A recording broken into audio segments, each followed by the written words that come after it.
નમસ્કાર મિત્રો, સ્વાગત છે તમારું ખેડૂત સમાચાર ચેનલમાં।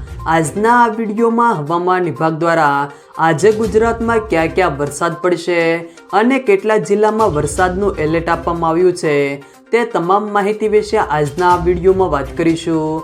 હવામાન વિભાગ દ્વારા તેના બુલેટિનમાં આજે રાજ્યના કેટલાક દરિયાકાંઠાના જિલ્લાઓ માટે વરસાદને લઈને ચેતવણી જાહેર કરવામાં આવી છે, જ્યાં ભારેથી અતિ ભારે વરસાદની શક્યતાઓ છે। બુલેટિન મુજબ આજથી 28મી જૂન દરમિયાન ગુજરાતના અનેક જિલ્લાઓમાં ભારેથી અતિ ભારે વરસાદની આગાહી કરવામાં આવી છે, જ્યારે બાકીના ગુજરાતમાં હળવાથી મધ્યમ વરસાદની શક્યતાઓ છે। હવામાન વિભાગના જણાવ્યા અનુસાર પવનની દિશા અને વરસાદી સિસ્ટમથી ચોમાસું હવે આગળ વધશે।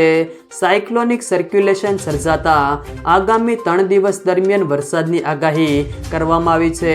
IMDના લેટેસ્ટ બુલેટિન મુજબ ભારેથી અતિ ભારે વરસાદની સંભાવનાને કારણે વલસાડ, જામનગર, દ્વારકા અને દમણ અને દાદરાનગર હવેલી આ જિલ્લાઓ માટે રેડ એલર્ટ જાહેર કરવામાં આવ્યું છે।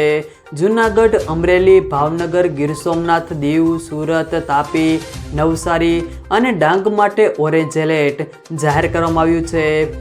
આજે ક્યાં ક્યાં વરસાદ પડશે તેને લઈને વાત કરીએ તો આજે બનાસકાંઠામાં ભારેથી અતિ ભારે વરસાદ માટે ઓરેન્જ એલર્ટ હેઠળ છે, જ્યારે સાબરકાંઠા, છોટાઉદેપુર, નર્મદા, ડાંગ, તાપી, વલસાડ, દમણ અને દાદરાનગર હવેલી, જૂનાગઢ, અમરેલી અને ગીર સોમનાથમાં યલો એલર્ટ હેઠળ આપવામાં આવ્યું છે।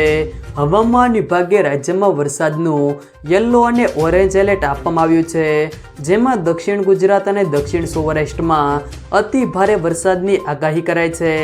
જો મિત્રો વિડીયો પસંદ આવ્યો તો વિડીયોને લાઈક કરો, તમારા મિત્રો સાથે શેર કરો અને જો તમે અમારી ચેનલમાં નવા હો તો ચેનલને સબસ્ક્રાઈબ જરૂર કરજો, જેથી અમારા આવનારા તમામ વિડીયોની માહિતી તમારા સુધી મળતી રહે।